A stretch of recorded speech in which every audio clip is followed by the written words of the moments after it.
Victor Moore's school for the extraordinarily gifted and pure of heart. It was unlike any school that I had ever been to, or even heard of.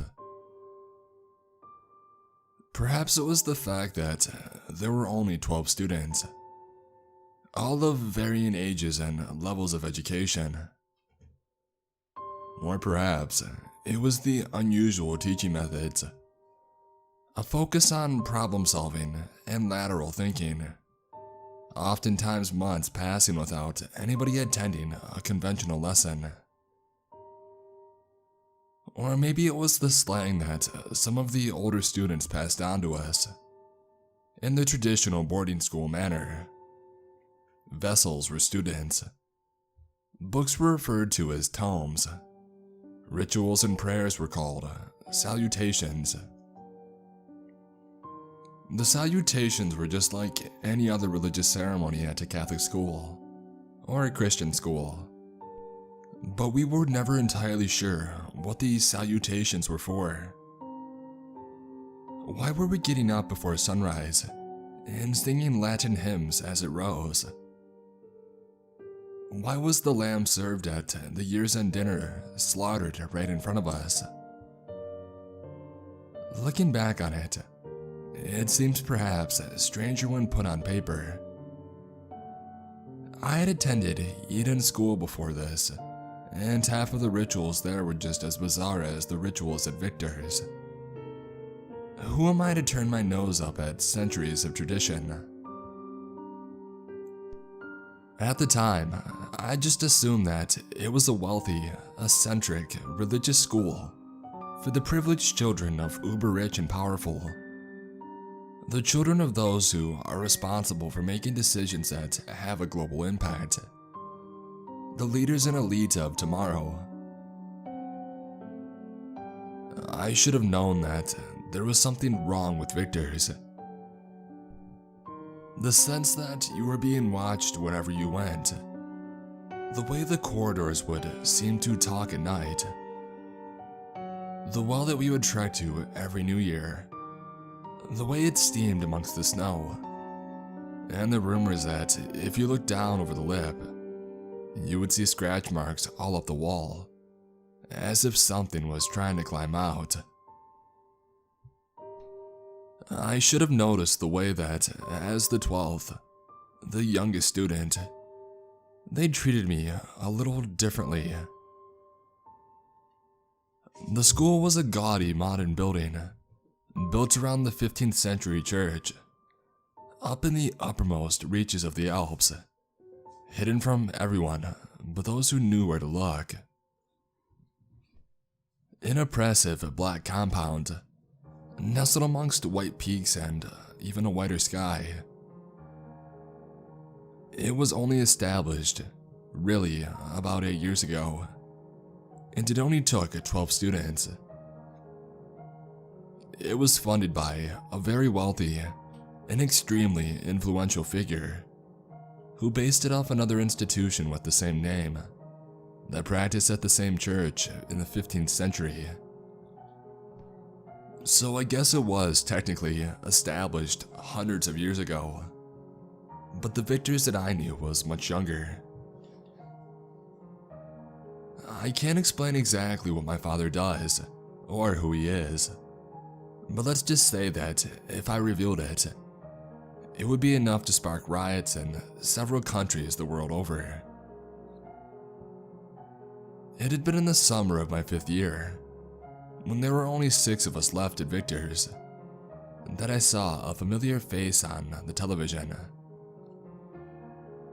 Anastasia, a Russian girl, the daughter of an extremely well-connected oligarch. She had excelled at our practical classes. She always killed the biggest game on hunting trips and could skin a deer in record time. But the name on the television wasn't hers.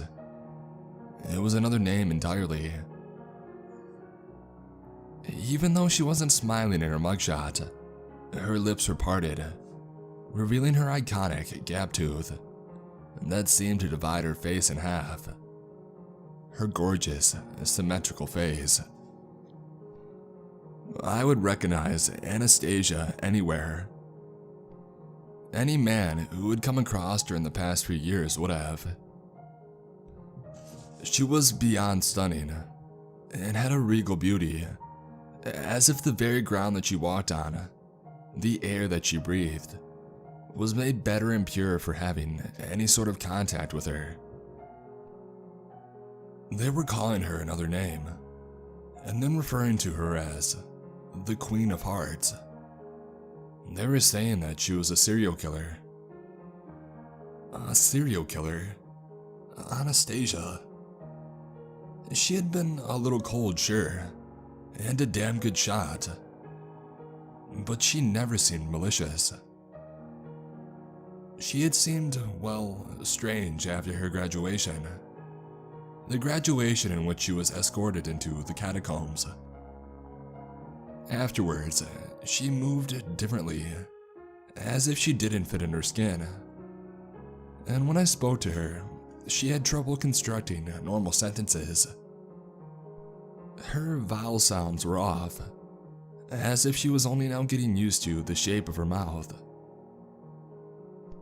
Me and my friend Nicholas being the second youngest and myself being the youngest, had joked after seeing her that she could act like an animal and men would still want to marry her.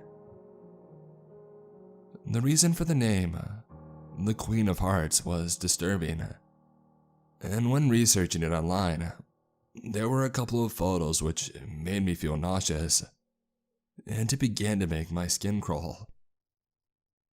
She found men, usually single who lived alone, and would invite herself over to their house after stalking them for a week or two.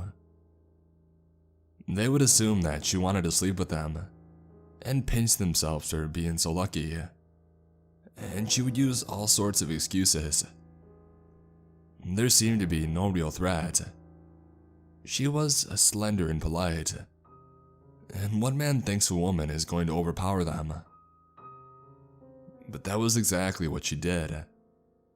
And after sedating them, she would dismember them, making sure to keep them alive, only removing parts of their body that wouldn't cause too much blood loss, and then placing them around the house. A finger in the kitchen, their genitals in the bedroom, their eyes perched upon their TV. And then for the final part, she would cut their heart from their chest, still beating, and pin it to their front door, so that whoever was unlucky enough to stumble across their house would be scarred for life. When reading this, my heart began to beat out of my chest, thumping so hard that I could hear it in my ears, and my head began to ache. And I thought of all the times that I saw her in the corridor, all the times that we had had conversations over dinner and breakfast, and I felt like her eyes, when they appeared in the news broadcast, were looking straight at me. It was strange.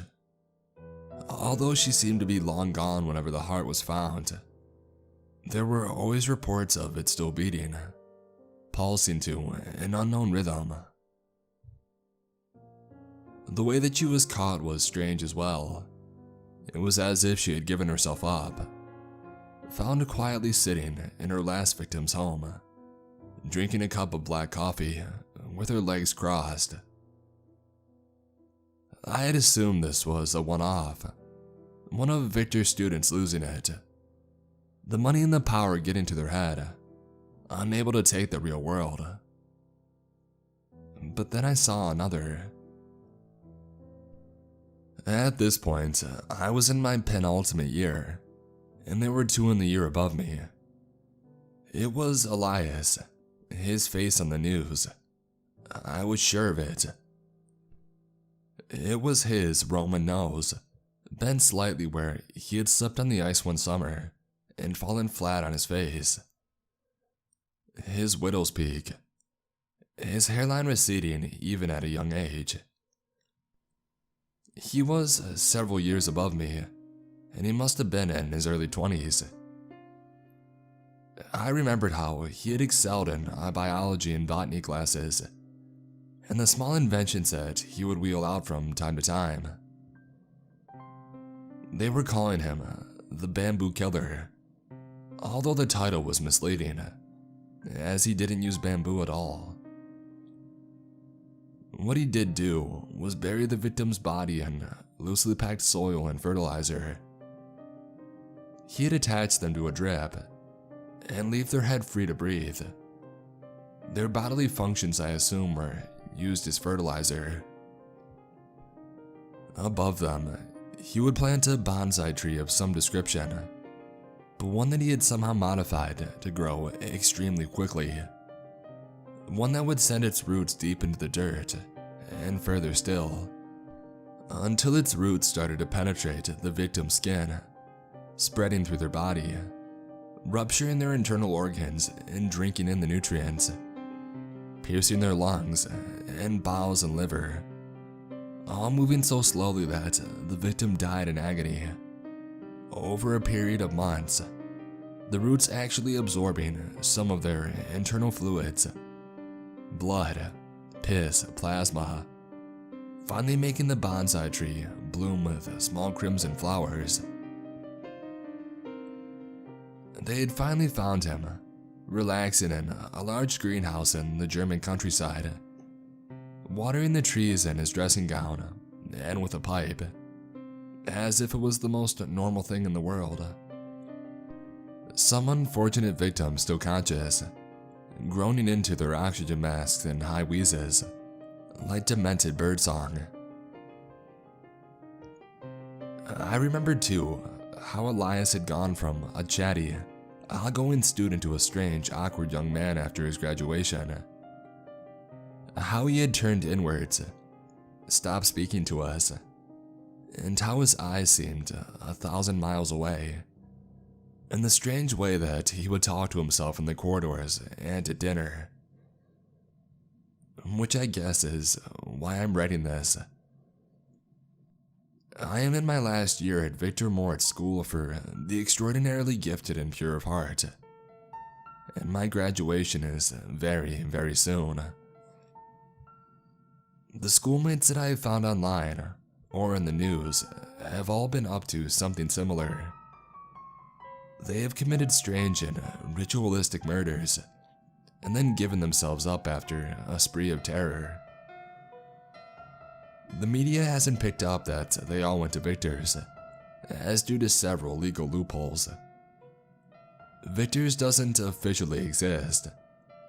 Instead, anybody wanting to research Victor's will come up against an empty Google search and clips that show any students went to another school.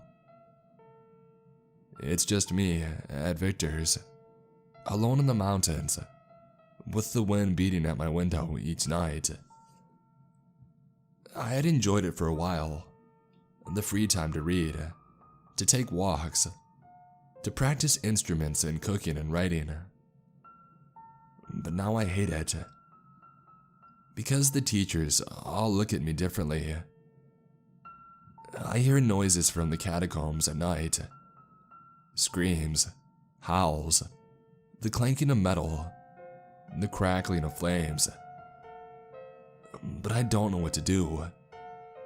Where do I go? Who do I turn to? I need to figure it out very, very soon indeed.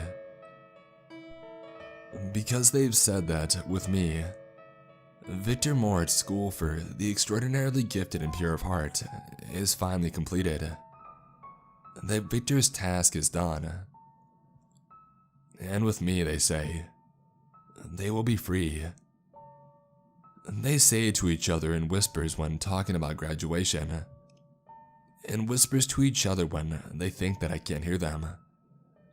When I leave a room or turn a corner, in whispers when I sit down for dinner, or whenever somebody mentions graduation,